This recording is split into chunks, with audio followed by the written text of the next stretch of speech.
Hello and welcome to you all. Welcome to the ACEN Critical Conversations. It's wonderful to see you. I love seeing all these tiles and welcoming you all to this wonderful conversation, an opportunity for us to get together and talk about hot topics around work integrated learning, career development and employability. Wonderful to see you all. I'd like to begin with an acknowledgement of country. Before we begin our meeting, and I'd like to acknowledge the devastating impact of colonisation, as well as the long tradition of Australia's First Peoples' connection to country, as well as their strengths and their diversity. So wherever you are on country today, I want you to take a moment to acknowledge that country, to reflect on its gifts that it provides for all of us. And we'd like to pay our respects to elders past, present, and emerging. So welcome to all of you. My name is Dr. Bonnie Dean and I sit on the ACEN Board of Directors, and it is my pleasure to host these critical conversations today. We're going to talk about a really important topic, and that is cross-disciplinary WIL, transdisciplinary WIL. It's an opportunity where students from diverse backgrounds, contexts and disciplines can get together and learn together through experiential learning. We're really excited to present this to you. Bit of technical housekeeping before we begin. If for some reason you do have technical difficulties, please just log off and log back into the same link. If for some reason that link is not working, hang around your emails and wait for some further correspondence. You're welcome to leave your videos on or off during this first presentation, but please make sure that you are muted. But when you go into those breakout rooms, that is when you are so welcome to turn your cameras on and unmute yourselves, because that is the opportunities where we get to share our practice and learn from one another. Okay, so the function of today, how this will work in terms of the model of ACEN Critical Conversations, is that we will have a guest speaker who will speak to us between 10 and 15 minutes on this topic of cross-disciplinary WIL. Then we're going to go into breakout rooms. In those breakout rooms, you're going to have a chat for around 20 or 25 minutes before we come back, and we'll wrap it all up and it'll run for exactly 1 hour. So let me introduce you to your facilitators today. They are all representatives of ACEN in the state chapters or on the board of directors. Okay, we have Julia Caldecott, who is from Southern Cross Uni, Beata Mueller from UTS, I'll get you to give a wave, thanks everybody. Rachel Barron from La Trobe, Nerol Patton from Charlestown Uni, Tanya Lawless from University of Canberra, and Heather Pate from Edith Cowan Uni. Thanks so much, facilitators. Great to have you. This wouldn't be possible without your help, so thanks so much for volunteering. All right, I've got all of the housekeeping and introductions done, and it's now time for the moment you've been waiting for. Let me introduce you to our guest speaker today. This is Alex Bomba. Alex is from UTS and is the Deputy Course Director of the award-winning Bachelor of Creative Intelligence and Innovation program. Alex, today you have enticed 177 registrations, so we're very much looking forward to hearing from you and learning from you today. This will be recorded, this presentation part, and we will make it available on the ACEN website afterwards. All right, Alex, I will mute myself and I will put myself on video and will allow you to take centre stage. If you'd like to share your video now, share your slides now, that would be great. Sure. Thanks very much, Bonnie, and hello, everyone. And yes, just following on from Bonnie's acknowledgement of country, I'd like to acknowledge the Gadigal people of the Eora Nation, whose land I'm coming to you from today. I do have a few slides, and I'll try my best to stick to 10 minutes as I go through them. I'm just going to give a bit of a case study, I guess, of one of the examples of a cross-disciplinary WIL program that we run in the BCII program that Bonnie mentioned.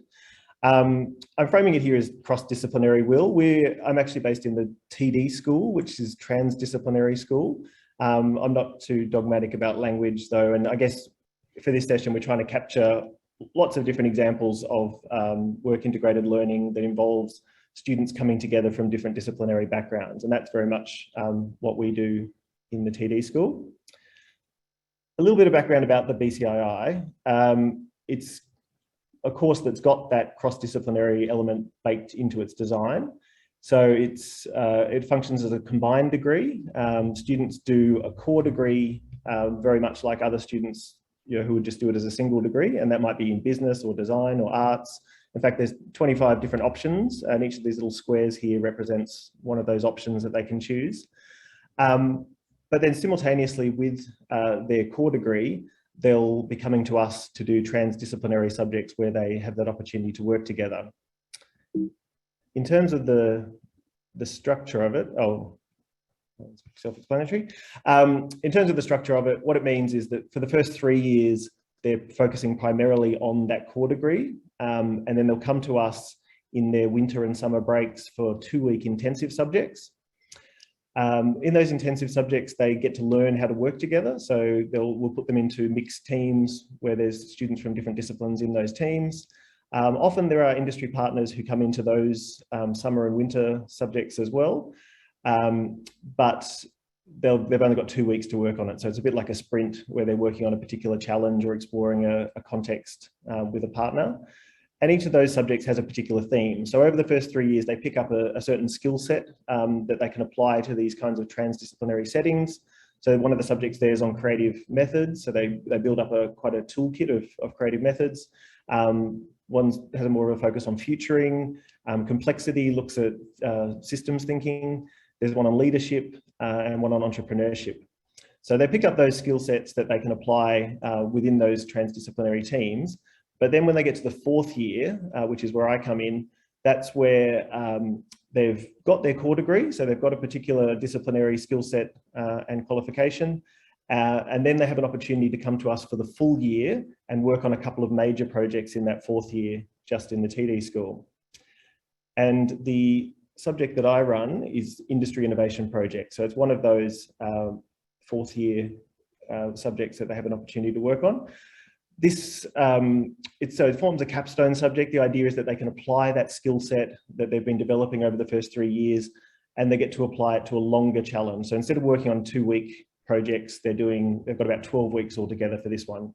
And we typically have about 150 to 200 students who do that subject. And I guess another thing that's different about this subject compared to what they're doing for the first 3 years is that we have a lot more partners involved. So this year we had 30 different partners, and each team of students has a different partner. So it works out as about 5 or 6 students for each of the partners. We very much try to have a diversity of different partners. So we've got some large corporate partners like PwC and Commonwealth Bank and Macquarie Bank. But then there's often students over the years have told us they really like the opportunity to have more social enterprises. So we've got Batir, who look at youth mental health, Stepping Stone House looking at homelessness, Mission Australia.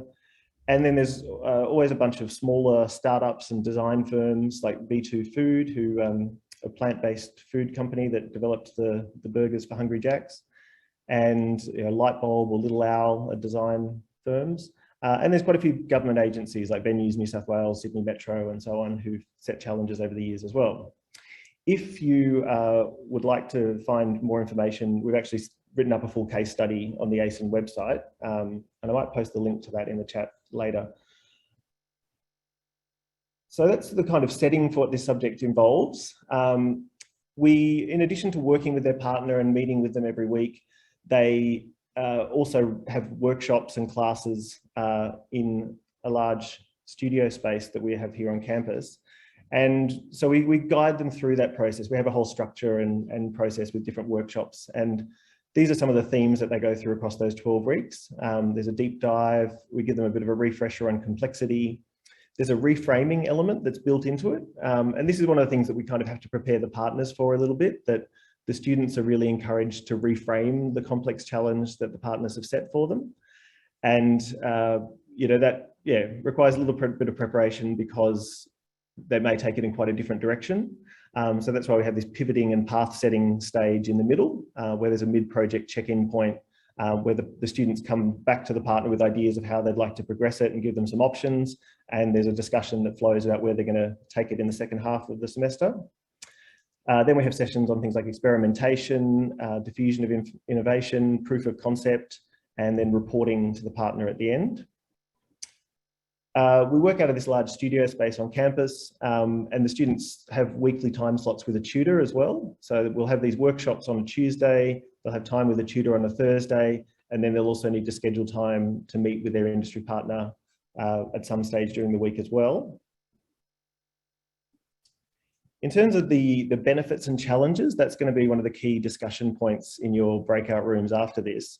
But I guess some of the outcomes we've seen over time, thinking from the student perspective firstly, I guess employment is one. We do have quite a strong success rate of students getting offered job opportunities out of these placements or these projects. So through surveys, we've found over 40% of students identified that they were offered a job opportunity either from this subject or from one of the internships that they did. But also what we found over the years is a number of those students who go on to work for the partners then end up coming back to us and they're then pitching the complex challenges for future students to work on.